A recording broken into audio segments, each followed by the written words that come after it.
What's going on, guys? World of YouTube, people, faces, not faces, microphone. All right, let's talk about something. Here's your warning. Get Good is not a series about 10 tips to get good or how to get godly fast. It is a series that is showing you the dedication that it takes to get good at a specific title. Today, up for bat is the Prowler. Here comes the recoil control. So essentially what I've done, if you've never seen any of the other episodes, is I take the gun against this wall and spray it to find out the recoil pattern. Now there is a level of RNG to the recoil that's in the guns that kind of randomizes a little bit of the recoil, so you can do this test to control the majority of the recoil, and the goal is to try to get it as close as humanly possible to center mass, or to tighten your grouping as best you can do, minus the RNG of it, I guess. So what I'm doing here is I go to any wall and hold my trigger down and I fire it and just let it go without trying to recoil control, to kind of get an idea of what the pattern looks like. From there, I then go and do opposite inputs. So if it recoils up, you push down. If it recoils left and right, you push right and left. And I'm basically just trying to get tight grouping, get comfortable with how the recoil looks, try to get as much tight grouping as I can. And then from here, I'll move on to training with the dummies and doing the same thing, essentially trying to hit as much damage on the targets as humanly possible for me. So you'll see I try and go to these dummies and I have them set as the one right in front of you is the easy one, the one to the left is the medium difficulty one, and the one on the right is the hardest difficulty. I will sit there and try to one clip all of them. Right now I'm just focusing on one clipping this middle dummy, this easy dummy, because submachine guns are not really meant to be used at like longer than short middle range, but if you can hit long range shots with it, all the more power to you. As you can see, I'm having a lot of trouble here kind of recoil controlling from that distance. There are some people that can do it. I'm not so great with it. I hit medium pretty well. And one thing that you'll see, and at the end of this, when we go into the gauntlet, I actually change consoles because my scuff controller is crapping the bed. I've got some really bad stick drift on the right thumbstick, and that really doesn't help with recoil control at all, or being able to play the game for that matter. So I may be switching to PS4 for the remainder of these videos. Right now I'm working with burst fire, just trying to get a feel, because unlike with full auto, burst fire is controlled, controlling the shot just for that set shot. So like you don't want to, like with full auto, you hold the thumbstick down and you want to kind of lightly hold it down for the entire time you're firing. With burst fire, you've got to hold it down, then release it, then hold it down, then release it, because the gun resets itself from recoil naturally. You'll actually see it in between each burst. The gun is resetting itself back down. After that first burst, it resets back down. So I just did a little bit of burst there, and I'm back to the full auto. I actually found out through doing the gauntlet that the burst fire is actually pretty beast, because it's almost like there's not really like a cooldown in between the burst, and it's a 5-round burst, so you can just kind of, as long as you get good at controlling that recoil and keeping it down and remembering to stop recoil controlling after every burst, you can spam that fire and it fires almost full auto. So that was pretty cool. Here I'm moving on from the 3 dummy practice to the bigger targets in the back. I always try to do the dummies first because they're the closest to character hitboxes. I find it more difficult to go from the square targets to the smaller targets, because the square targets are so much larger than like a normal character, even Gibraltar, who's huge, is not as big as that target. So you're basically getting decently good at that, at hitting something that's not, no character is going to be that big. Here I'm forcing myself to hip fire, because hip firing is something that I'm not very comfortable with in any game for that matter. So I'm trying to, for the sake of getting good, I am trying to force myself to use the sight that I am the least proficient with, which is the 1x hollow, and forcing myself to hip fire. Here we're going to move over into tracking, and that's basically following a moving target left or right in this, because they don't have any front to back targets, which still, if it was moving front to back, it would be moving front to back either to your left or your right slightly. So and I implement a thing that I call strafe tracking.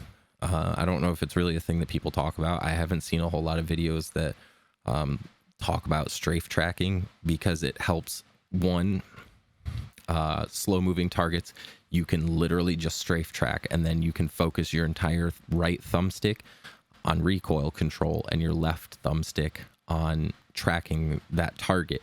And then if they pick up speed, like a Pathfinder zips and starts moving faster, you can utilize the strafing and the tracking of your right thumbstick to keep up with their speed a little better. It makes your tracking a lot faster. It works really well with snipers, and it works decently well with full auto assault rifles and submachine guns as well. As you can see here, I'm hitting about, I want to say on average I was hitting 200 plus damage, but I did hit a couple that were pretty low. Again, like I said, the stick drift is pretty fucking bad. You can see it kind of snap up. It's really frustrating me. But then I tried tracking. I don't recommend this, because you're never going to shoot. You should never shoot a submachine gun at a target at that distance. But I was trying to see if I could hit like 100 damage on that very, very far back target, which I ended up doing. And thanks to the bruiser sight, which I'm, again, not very comfortable with, I was able to see him a little better and recoil control a little bit better, but it's still, with recoil on submachine guns and even some assault rifles at the longer distances, is just, it's not clever to use it that way. So I tend to not, but just for the sake of getting good, I try to hit some bullets in just about every target. That way, at any distance, if I have to. For example, the only time I would ever really use that for like long distance, I wouldn't really call it poking, but it would be like warning shots. Like, I can hit you at this distance if you don't feel like, if I don't feel comfortable. I have a white body and I don't know what body they have, and they maybe have a purple or a gold, and I don't want them pushing me aggressively. I might poke some shots at them at a longer distance to say, hey, I see you, hey, I hit you, stay away from me. Just to kind of put that fear in them that I might be, a better shot up close than I am at that far away. Just a precautionary warning. From here, we're going to go over to snapping. I lucked out. I actually have my cousin is visiting, and I lucked out that he was here, because I can do a little thing called call out snapping. So these first, what is it, 7, 2, 4, 6, 7. These first 7 targets, I just numbered them 1 through 7, and I had him sit next to me and just call out. Okay, just spout out a random number, and I'm going to try to snap to that target. What this does, one, is test your snapping from almost a center point or wherever you are. So say multiple squads are pushing you, or 2 members of a squad are pushing you at far angles, far opposite angles. You can snap from one to the other and put shots in them to keep them kind of at bay. Whereas if you were firing at one guy and his teammate's pushing you, you're going to get fried from the guy that's pushing you. Even if you down the other teammate, he's not going to back off. The other guy's not going to back off. The other thing that this does is like processes in your head, because you're having to think, okay, this is 7, that's 2, and you'll see me even I got a little confused some of the times once I get a little further in, where right now I'm doing 1 through 7, but you'll see at that longer mid range there are 12 targets. So I did 1 through 7 just to kind of get a warm up, get feel for it, and get my brain juices pumping. And then I went to the longer range targets with 1 through 12, and that is where you will see me stutter a little bit. And it's I'm not gonna lie, it's tough, because you have to sit there and think, okay, where's that? Okay, which target is that? Okay, I got to get to that target. I got to snap to that one. Okay, and I think I want to say 2, maybe 3 times I went the wrong direction. Like it was 12 and I went left. It wouldn't be 12, but it was like, I think it was 11 and I went left instead of right. And then I realized what I was doing. I was like, wait, no, it's that way. So it was definitely interesting, and it was a good little practice to have him here while I was doing that. So it was pretty cool. Definitely gets your brain thinking in a different way. Not that you would ever have a scenario where you're snapping at 7 different people at once. If you are, you're probably dead.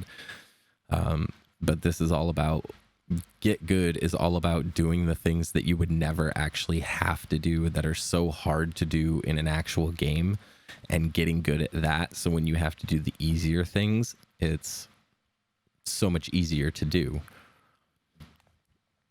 Because you'll see I do things in here like, for getting crazy with it, I set up a zip line, and you'll see me zipping back and forth, trying to knock down all the targets along the path. You're never going to have that scenario, but because I'm getting good at being accurate doing that kind of stuff, I can move differently than most people do and still hit shots. I can jump and slide and, do things that people aren't going to expect when you get into a gunfight, and still hit those shots, because hitting those shots is one of the most important things to do in this game, is being able to hit shots on people that they don't think you could hit the shot doing, because then it kind of scares them that, well, if he can do that, what else can he do? And as you'll see here, I'm working on those 1 through 12s, which again, the bruiser is not a sight that I feel comfortable with. So you will actually see me whiff a couple of shots. I missed completely. I'm like, I missed the target. Damn. But that's why I'm doing it here, because here the targets don't shoot back, and if you miss, they're not going to come flying in thirsty like they're dehydrated in the middle of the Sahara Desert and you are a Gatorade. So it's good practice for anybody that is looking for maybe a tip. If you want a tip from me, do what I do, or do what I'm doing, and go in, get the guns that you are not good with, and spend hours in here. I've watched more tip videos than I'm proud to say I've watched, but a lot of them tell you, oh yeah, go in, use the firing range as warm up, and then go drop in. The issue is the firing range is designed for you to get good with weapons that you don't normally use, not just warm up with the weapons that you do use, because let's face it, this is a battle royale. It's all RNG based, and there are times where you're going to drop in and all you're going to find is a Mozambique and a P2020, and what are you going to do? Avoid the gun, try to run away and loot up, and miss out on getting like 5 kills, 6 kills, how many kills? There's so many times that I have dropped in, and because I didn't want to pick up a P2020 or a Mozambique, I had to run away from fights that I would, I play very aggressive and I want to get into those fights. I want to get going. And because of the fact that I didn't feel comfortable with those weapons, I just would never touch them and miss out on a ton of kills. And by the time I get looted with the guns that I want, then there's 15 people left in the lobby, and it's like I've just spent 15-20 minutes looting, doing nothing. And that's, to me, not the point. I know most people play battle royales to win. I play battle royales to try and get high kills. That's what I want to do. So my goal in this is to get good so that I can get high kills and not worry about feeling like if I drop Skulltown hot and find a P2020 that I can't do anything. I want to be able to find a P2020 and get like 2 or 3 kills off rip. You know, when the time when that gun is very viable, because people either have whites or they don't have bodies and they're still rushing to look for weapons. And maybe you drop with the potato guys that they don't like picking up the P2020 or the Mozambique, so they're running around looking for an R9, and you're running around just cleaning up. So here I am getting good at snapping. It really does test your brain. I actually have an app on my phone for keeping your brain in healthy shape. It's a reaction tester. It basically puts numbers up on the screen, and you're supposed to hit these squares in the correct order and not touch specific squares. Like a red square will pop up and you're not supposed to touch it, even if it's the number. You have to skip it.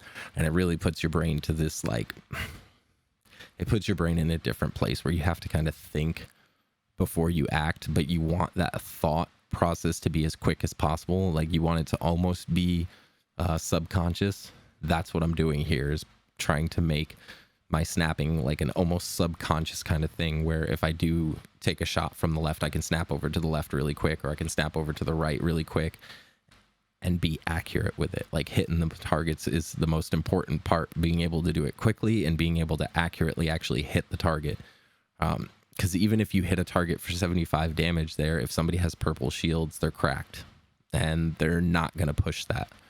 Whereas if you snap and miss and they see that you missed your shots, they're going to ape you. They are the Apex community is the most thirsty, dehydrated motherfuckers. Everybody just needs to go out and get a Gatorade, I swear to God. Because the minute somebody sees that you choke a shot, you miss a shot, and they feel confident at all, they're going to fly full send at you and destroy you. Most times they'll have a PK, most times they'll have an R9, and they get close enough, you're done. So if you can put shots at them at a distance that's going to keep them back, they're not going to push it. Now here comes getting crazy with it, and just showing off real quick the inspect for the Pathfinder. Figure, we're getting crazy with it, so let's get crazy with it. Let's show off one of my favorite animations. He's about to get this bird right here. You're going to catch these hands. I freaking love that animation. And then he's thumbs up. All right, so here's what I was talking about with, like, this is a scenario you're never going to be in, but, you might as well get good at it, because if you have to be in that situation, you'll be prepared for it. And I did this with the L-Star, actually. That was the first, that was episode 3, and that was the first time I actually did this getting crazy with it, where I'm on a zip line, because normally I just kind of grapple around and I slide and I try to jump and do some of that stuff. But I figure it's actually pretty hard to hit all of these targets with the L-Star, at least. With the Prowler, I actually was able to do it. With the L-Star, was not. And I found that it was actually challenging, but not impossible. With the L-Star, I felt like it was impossible. But with the Prowler, I felt like you could actually do it and have some bullets left over. I did find out that with the purple mag, I could do it and still have about 5 bullets, 10 bullets left over. And this is just preparing you for any type of scenario you could be in, because that's the whole point of this, is we want to be ready for anything that this game can throw at us, anything. So if I'm jumping out of a building and I hit a zip, and somebody just happens to be right there, I don't want to just be a guy on a zip that they're shooting at, and all I can do is try to jump off the zip and get back on it and jump off and do movement stuff. I want to be able to fire shots back. And if I was somebody that's firing at some guy on a zip and he's able to turn on me and hit some bullets, I'm going to worry, because that player is actually probably pretty good. And that is the point of it's a mental game. That's the point of this, is like, you want to get inside their head. Whereas you used to be able to do it in old school online games, you could get in people's heads because you're sitting in a lobby waiting to load in, and you could talk your smack and you could be like, we're going to stomp you. You can't even do nothing to me. And they would hunt you down, or they would try to hunt you down. And then by the time they actually found you, if you were good enough to get a kill, that's already kind of started the gears working, and then you killing them and taunting them made it worse, and they played worse. So this is essentially what that is it's getting inside their head and scaring them. So here's where you're going to see me switch over to the PS4. You'll notice by the button prompts that I'm on PS4 now. Please please ignore my terribleness. I have been playing with a scuff controller for years now, and I don't have a scuff on my PS4, so I'm having to play thumbs. I'm just over here making excuses, but I'm having to play thumbs, so I'm having to get used to a whole new play style. It's like almost like going from mouse and keyboard to controller, or vice versa. Learning the new buttons and stuff on the fly like this was not easy. I didn't do too bad, and you'll see from the statistics at the end that I died probably the most I've died out of any of the gauntlets that I've run so far. I'm also trying to be a little more aggressive, as I said in the last gauntlet video, the last Get Good episode, that I want to make this difficult. Like, I don't want it to be easy, because if it's easy, then what are you doing getting good? You know, you're already good. So I don't try to do cheeky head glitches or anything like that. I'm choking my shots there. And just trying to do stuff like jumping and crouching and sliding without the paddles was really forcing my head to like think about what I had to do more so than actually hitting my shots. So you see I died there one time. I think in total I died 4, maybe 5 times.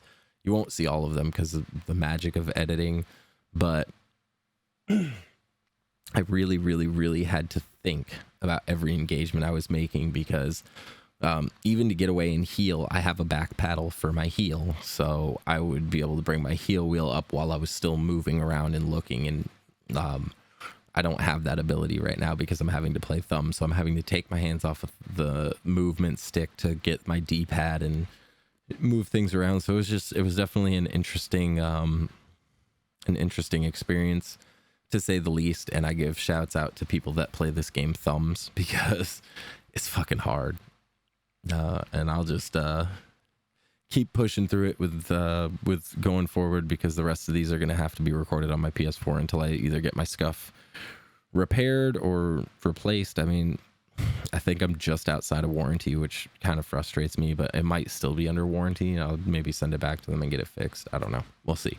Because I definitely do love scuff controllers. They're some of the best built modded controllers on the market.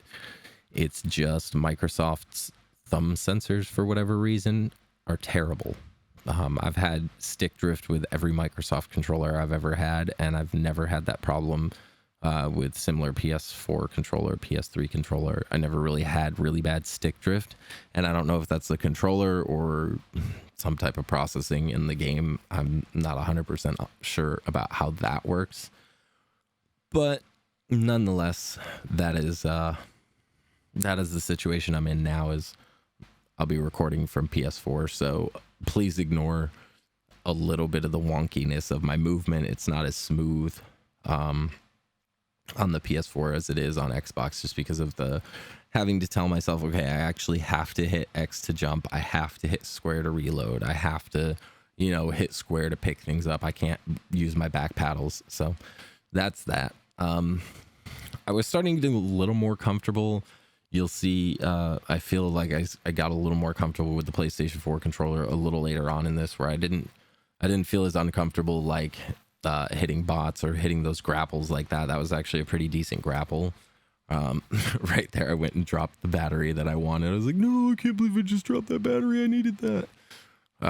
So for anybody that hasn't seen any of the other episodes, the gauntlet is essentially, I have to kill 9 bots with whatever gun it is that I'm getting good with. For this one, it's the Prowler. And essentially I get 1 shield cell, 1 shield battery, and 1 med kit per 9 bots that I kill.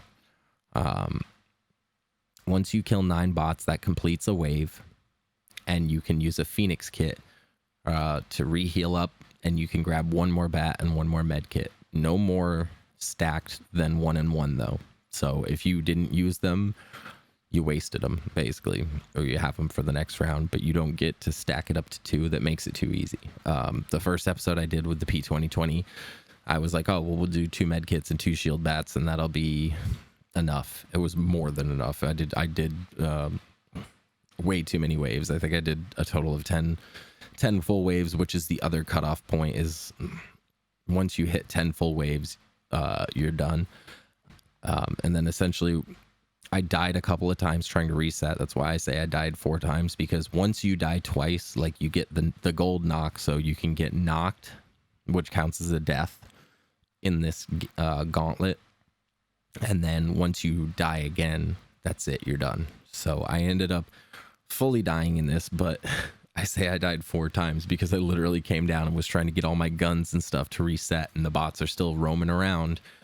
And they killed me a couple of times. So I essentially died twice, but I died 4 times. Whatever.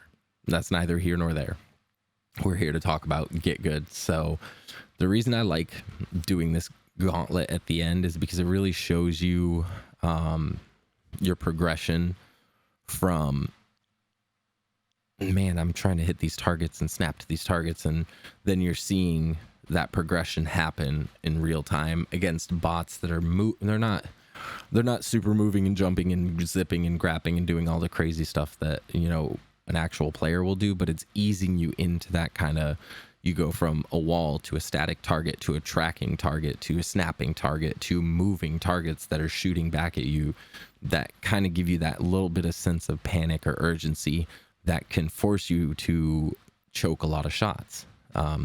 I think I start choking right here. Nope, that's not the one.